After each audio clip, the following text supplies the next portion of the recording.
إن الحمد لله نحمده ونستعينه ونستغفره ونعوذ بالله من شرور أنفسنا ومن سيئات أعمالنا من يهده الله فلا مضل له ومن يضلل فلا هادي له وأشهد أن لا إله إلا الله وأشهد أن محمدا عبده ورسوله.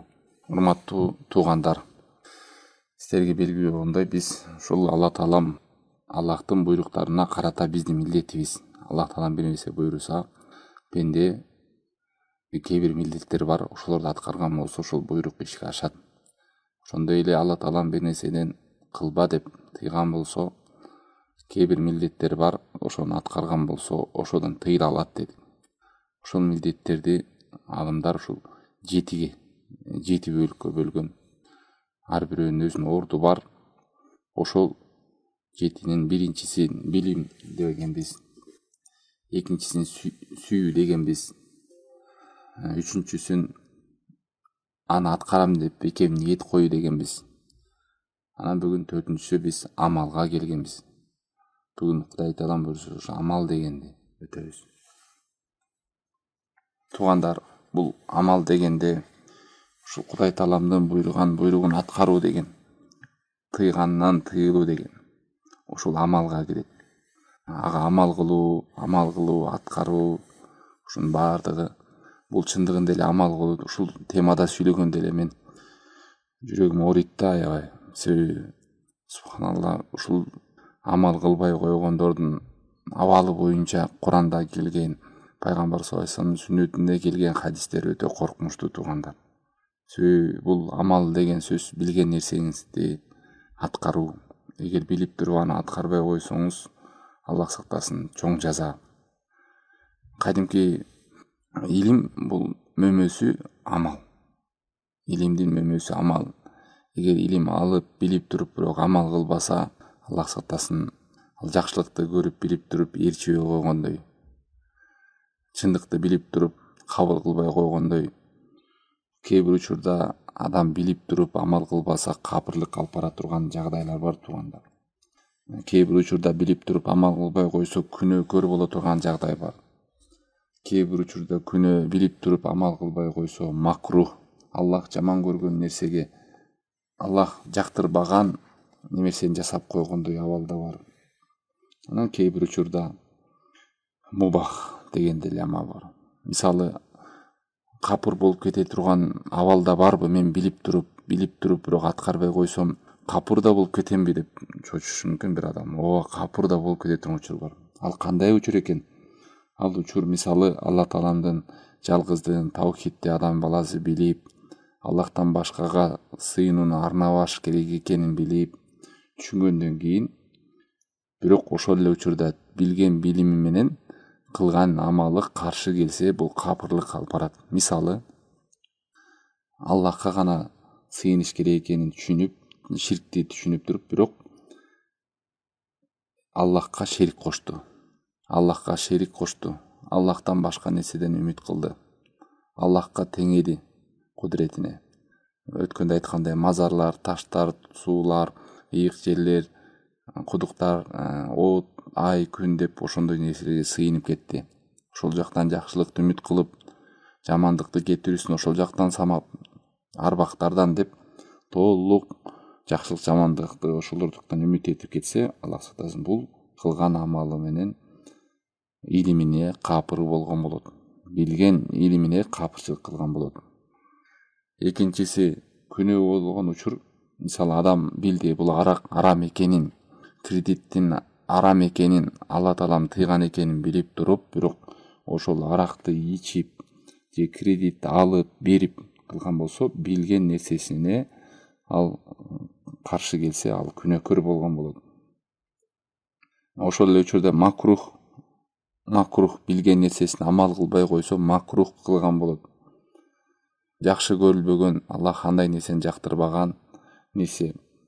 Мисалы, пайгамбар саллаллаху алейхи вассаламдын окуган бир сыпатта окуган болсо, ал сыпатта окубашы намазды, сүннөттөрдү таштап коюшу, ошондой нерсе макрух болот. Ал эми кээ бир учурда билген амалды деле, билген илимди таштап коюу мубах боло турган учур бар, ага күнөөкөр болбойт. Мисалы, адамдын пайгамбар саллаллаху алейхи табиятындагы нерселер, басканы, турганы, сүйлөгөнү, ошондой үнү, пайгамбар кантип сүйлөгөн, адам пайгамбардын табиятындагы нерселерди, ал нерсени аткарбай койсо адам күнөөкөр болбойт. Бирок ошого окшоштуруп, мен да ошондой болоюн пайгамбардай деп неме кылган болсо, сооп ала берет. Көрдүңүздөр туугандар, бул жөнөкөй нерсе эмес. Эгерде илим алсам, албай эле койсом, анда себеби дегенде жоопкерчилиги көп экен десе адам, анда оман а'радан зикри фа инна лаху маишатан донка, ким менин эстөөдөн, мен зикримен жүз бурган болсо, ага кор жашоо бар дейт. Алла сактасын, ага кор жашоо бар. Кыямат кайымында биз аны сокур кылып тирилтебиз. Алла айтат: "О Роббим, неге мени сокур кылып тирилттиң? Мен тиги дүйнөдө көрчү элем го" десе, Алла таалам жооп берип атат: "Ал дүйнөдө менин аяттарым сага келчү эле, бирок көрбөчү элең. Адам көрсө да, укса да, билсе да, амал кылбаса, көрбөчү элең көзүң бар болуп. Мына бүгүн да сен ошо көрбөгөндөй кылып, сокур кылып тирилттиң" дейт. Алла сактасын. Туугандар, эгерде билип алсам дагы жоопкерчилик экен, анан билбей калсам десеңиз, анда билбей калууга умтулуп, ошондой илимди, жакшылык нерселерден алыс болсоңуз, анда Кудайдын жакшылыгынан жүз бурган болосуз. Билип алып туруп амал кылбаган болсо адам, Алла сактасын, ал билген билими ага каршы болот кыямат кайымында. Себеби дегенде айттык, илимди эмне үчүн алабыз? Илимди жөн эле билип алыш үчүн эмес, угуп алыш үчүн эмес, бирөө менен талашып тартыш үчүн эмес, бирөөлөргө биз илимдүү экен деп көргөзүш эмес, коос сүйлөшүш эмес. Илимди ошол билген нерсени эмне талап кылат, буйрук болсо аткарабыз, тыйган нерседен тыйылабыз, ошол илим. Ошон үчүн Абдулла ибн Мас'уд радиаллаху анхунун, пайгамбар саллаллаху алейхи вассаламдын сахабасы, сахабалардын аалымдары сөзү бар. Эмне дейт? Кунна ла натажаваз ашраят ман мин фами расулиллахи саллаллаху алейхи вассалам хатта натааллама ма'наха вал амал биха.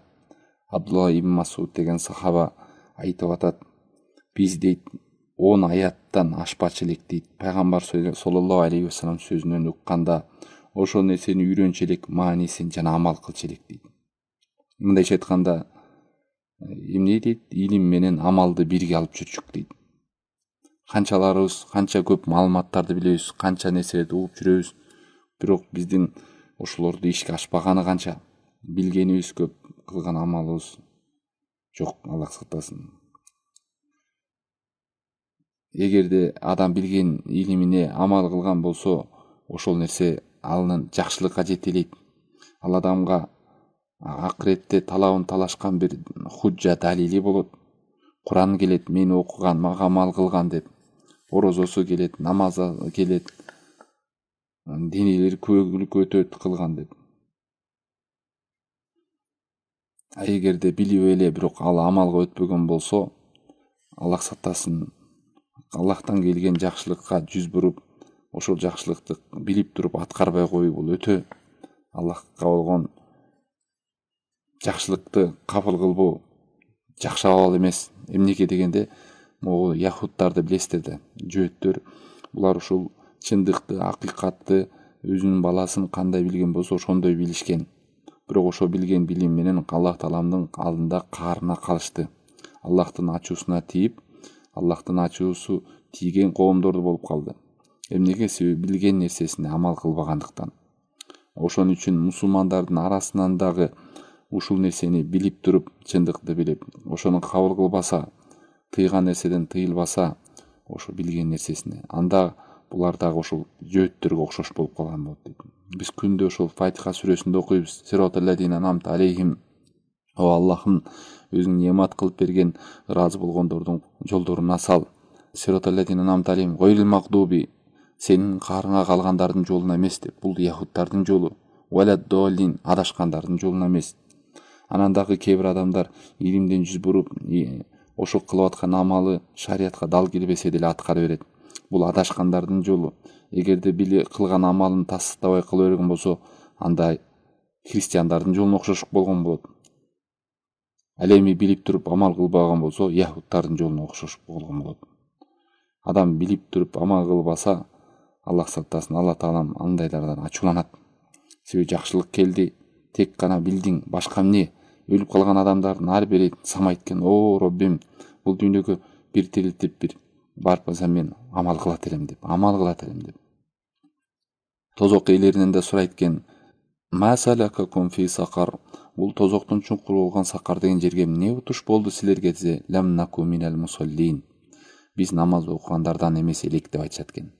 Көрдүңүздөрбү? Адам билиши мүмкүн, бул намаз парз, орозо жакшы, зекет жакшы деп, бирок ошол жакшы деп түшүнгөн түшүнүгү амалга өтпөсө ал жардам бербейт, пайда бербейт туугандар. Ошон үчүн айткан биздин Суфиян ибн Уяйн сөзү бар: "Мен фасада мин уламаина фафихи шабахун минал яхуд, ва мен фасада мин уббадина фафихи шабахун минан насара." Биздин билгендердин арасынан ким бузулган болсо, деген сөз ошол билгенин амал кылбаган болсо, ал яхудтарга окшошкон болот. Биздин карапайым адамдардын арасынан бузулган болсо, бул деген сөз ошо жөнөкөй адам илим албай эле амал кыла берген болсо, фафихи шабахун минан насара, ал христиандарга окшошкон болот дейт. Ошон үчүн туугандар, эки нерсеге өтө бекем болуш керек. Биринчи, кылган амалыңыз ошол шариатта келген нерсеби, төп келеби, дал келеби, туш келеби, ошого ылайыкпы, же өзүңүз эле угуп алып кылып атасызбы, же негиз жок эле ар кимден угулган ырым-жырым жомок негизинде аткарып атасызбы, ишенимиңиз, кылган амалыңыз шариаттын чийип берген нерсесине дал болуш керек. Экинчиси, билген нерсеңизге амал кылышыңыз керек. Эгер ушул нерседен адам баласы биз кутула турган болсок, анда жакшылыкта болгон болобуз. Дагы бир Бухариде келген хадис бул туугандар. Ушул хадисти окуганда эле коркмуштуу да. Кыямат кайымда дейт: "Южа бир рожил яумал кыяма фаюлка финнар." Бир адам келет дейт. Ал адамды сүйрөп келип тозокко ыргытат дейт. "Фатандалику актабуху финнар." Өзүнүн ичагарына оролуп, чымырылып, мындай айланат дейт да тозокто. "Фаядуру кама ядурул химар бираха." Жана эшекти аркандап койгондо өзүн жаткан ошол эле чырмалып ары бери айлангандай ошентип ичагарына айланат дейт. "Фаяжтамиу ахлун нар алей." Ал жерге тозок ээлери чогулуп айтат дейт: "Фаякулуна ай фулан, машанука, эй адам, сага эмне болду? Алейса кунта та'муру бил ма'руф ва танханил мункар." Сен бизге жакшылыкка чакырып, жамандыктан кайтарчы элең го деп. Мындай чыкканда бул дүйнөдө таанып атат ошол адамды. Ал адам ошол жакшылыкка чакырганын көргөн. Мына сиз деле бир илимди, билимди, жакшы нерсени билип, туугандарыңызга айтасыз, коңшу колоңузга айтасыз, досторуңузга, тааныштарга айтасыз, жакшылыкка чакырып, ошондой кылып чакырганын көргөн. "Кола кунту амурукум бил ма'руф ва ла ати." Ошол тозокко жатып калган адамдын жообу. Мындай чыкканда ал адамдын жакшылыгы менен көрүшкөн алар. Бирок эмне деп айтып атат? Жооп берип атат тууганына. Тозокко түшүп калыштын себеби эмне десе, ушуну айтып атат: "Мен жакшылыкка буйруп чакырчу элем, бирок өзүм аткарбачу элем" дейт. Аллах сактасын. "Ван хакум анил мункар ва ати." Жамандыктан кайтарчу элем, бирок андан өзүм кайтарылып тыйылбачу элем дейт. Көрүшпү, эки чоң маселени айтты. Мунун тозокко түшүп калышынын себеби билбей калыш эмес экен туугандар. Билет экен. Эмне экен? Биринчиси, билгенине амал кылбаптыр. Экинчиси, Аллах тыйган нерседен тыйылбаптыр. Ошол эки нерсенин баардыгы эмнеге кайтып атат? Билимге кайтып атат.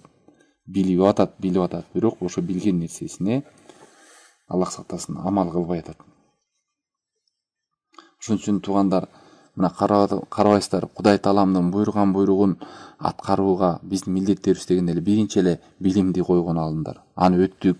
Экинчи, ал билген нерсени биз сүйбөсөк аткара албайбыз дедик. Анын сүйүн өттүк. Сүйүү деген кандай болуш керек деп.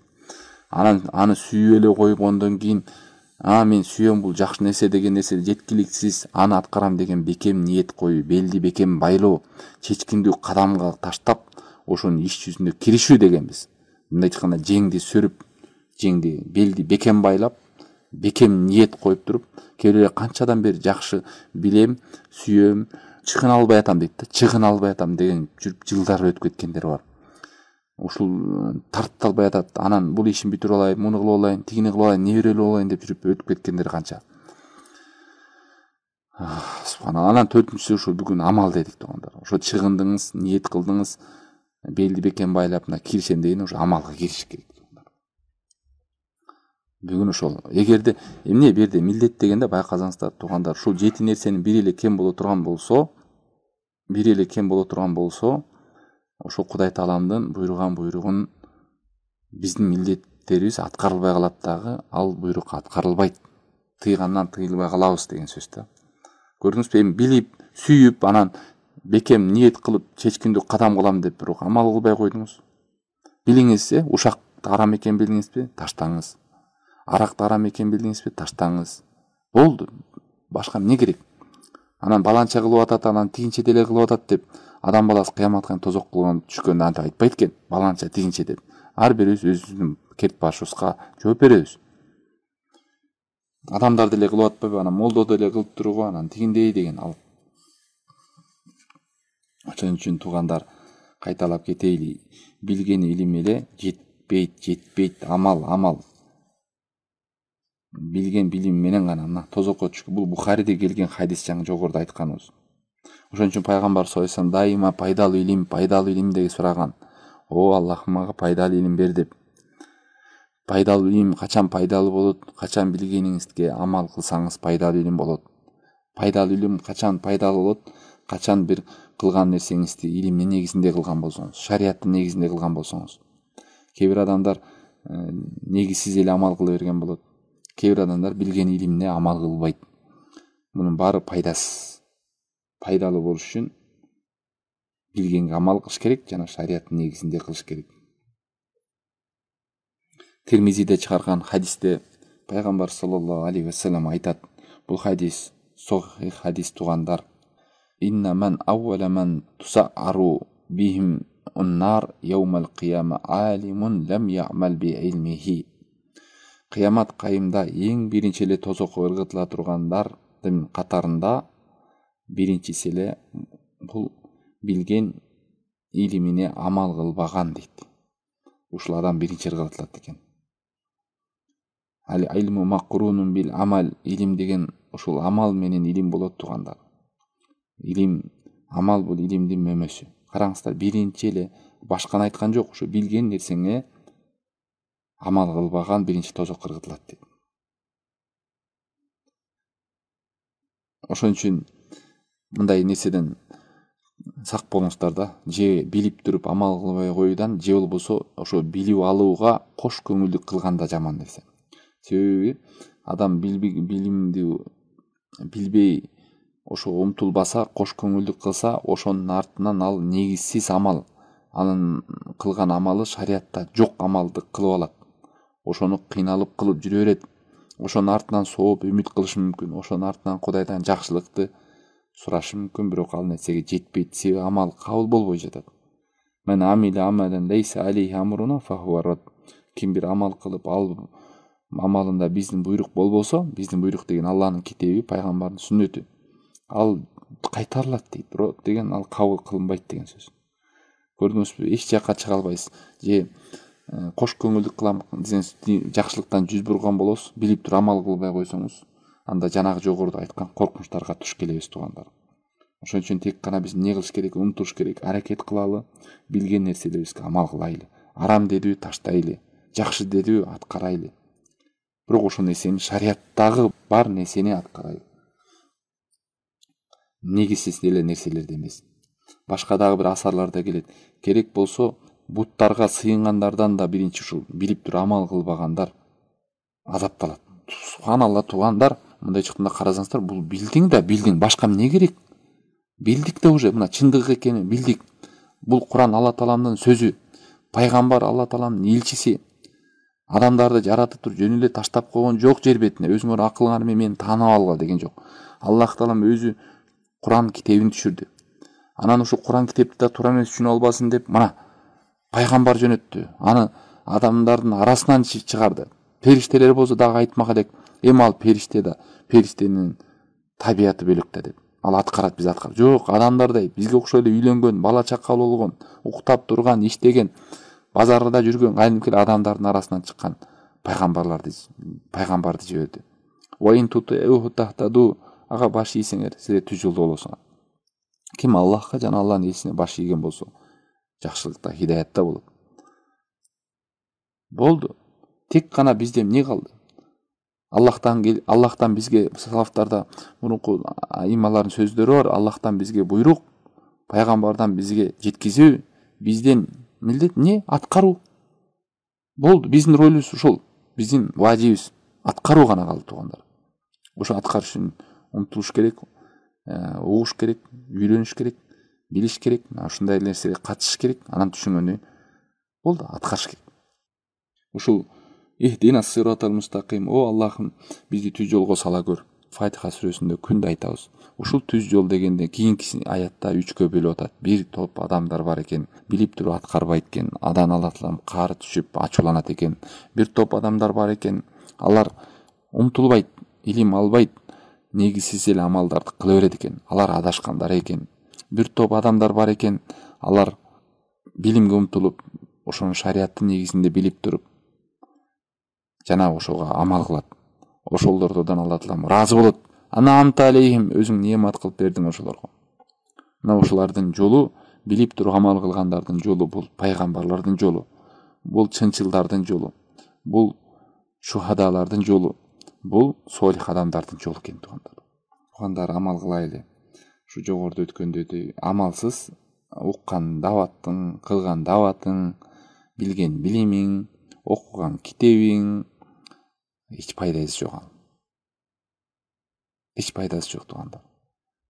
Канча адамдар билет. Айтып атпайбы, яхудтар да билет дейт, чындыкты билет дейт. Чындыкты билет дейт, бирок амал кылбады. Эмне кылды? Чындыкты билип туруп амал кылбаса, эмне дейт? Кудайдын алдына барганда эч нерсе деп актана албайбыз, туугандар. Сен билбедим десең да, билгендей бүт угуп аткан нерсеңиз, кулагыңыз, көзүңүз, адамдар бардыгы көөлүк өтөт. Билимден жүз буруп кетсеңиз, анда өзүңүздүн көрүп турган көзүңүздү сокур кыласыз. Угуп турган кулагыңызды дүлөй кыласыз. Сүйлөп жүргөн тилиңизди дудук кыласыз. Кудай Таалам жакшылыктан жүз буруп, жакшылыкка надандык менен жооп берген болот да. Шайтан ушундай тараптан келип азгырат, туугандар, неме депчи. Сен билбей кой, үйрөнбей кой. Сен үйрөнүп ал, амал кылбасаң коркунуч көп. Сен билип туруп амал кылбай койгондон көрө билбей аткарбай койсоң жеңилирээк болот деп ушундай туура эмес түшүнүк менен кеткен адамдар бар. Ошон үчүн кээ бир адамдардан угуп калгам да, сиздер деле уксаңыздар керек. Кой, айтпай эле койчу дават. Эми аны угуп алсаң дагы бир жоопкерчилик пайда болот. Анан көрчү мен укпай эле коеюн, жеңилирээк болсун дейт да. Мына булар ушул жанагы аяттарга туш келет дейт алымдар. Оман арадан дикри фа инна лаху маишатан донка. Ким мени эстөөдөн, менин аятыман жүз бурган болсо, ага кур жашоо бар дейт. Анан кыяматка күнү сокур кылып тирилтем дейт Алла Таала. Сокур, неге сокур кылып тирилтиңиз айтат экен. Сенин тиги дүйнөдө менин аяттарым келчү эле сага, сен көрбөчү элең, жүз бурчу элең. Ушу шайтандын ушундай азгырыгы бар, турган. Антпеңиздер, умтулуңуздар. Иншалла адам канчалык уккан сайын жүрөгүндө иман көтөрүлөт, умтулуусу пайда болот. Ал адам илимден алыстап, укпай, алыс жүргөн сайын ошончолук иманы алсырап, жакшылык менен жамандыкты айырмалабай, ылдый түшүп кетет дагы. Мындай жүрөктө бир адамды ойгото турган нерсеси өчүп калат. Күл болуп, жалыны жок болот жүрөгүндө эч кандай. Ошо менен жаман амалды кылабы, жакшы амалды кылабы, же кылбайбы, жүрөгү ооруп да койбойт, кайгырып да койбойт. Кайдыгер болуп жүрө берет. Ошо кайдыгерлик бул каяктан келет, туугандар? Кайдыгерлик өтө жаман. Мен тозокко ушундайларды таштадым дейт. Алла Таалам айтат. Алардын жүрөктөрү бар, сезбейт, кулактары бар, укпайт, көздөрү бар, көрбөйт. Алар айбан сыяктуу, керек болсо айбандардан да жаман дейт. Эмне десе, ал коомдор кайдыгер коомдор дейт. Субханаллах. Адам кайдыгер болсо ушундай, тууган. Эч нерсе ага ысыгы да жок, муздагы да жок, мал сыяктуу болуп жүрө берет. Мал жакшылыкты деле түшүнбөйт, жамандыкты деле айырмалабайт. Мына бүгүн малдарды көрдүңүздөр да, мына акчага сатылып атат, добуштарын сатты, акча үчүн барып пикетке чыгып атат, акча үчүн сатылып атат. Алар мына ошо жүрөк отуруп калган адам малдан да жаман болот. Каяка айдаса ошол жака бара берет. 2000 сом үчүн жанын сатып салганга даяр ал адам. Курман болуп өлүп калганга даяр. Себеби дегенде ал башы менен иштей тургандай бир нур жок да, илим нуру жок. Себеби караңгы болуп калган, жүрөк караңгы болуп, надандык таркап, илимден алсырап, эч нерсе укпаса, үйрөнбөсө, ошентип бирөөлөргө курал болуп жүрө берет. Ошон үчүн пайгамбар дайыма пайдалуу илим сураган туугандар. Ушул пайдалуу илим эки нерсе менен пайдалуу болуп, билген биринчи илимге умтулуу, угайын, үйрөнөйүн деп. Илим. Анан экинчиден ошол билген нерсеге амал кылса, ошондо пайдалуу илим болот. Пайдалуу илим деген ал пайда экен, илим деген ал пайда эмес, ошого умтулган, анан амал кылган, ошондо пайда болот.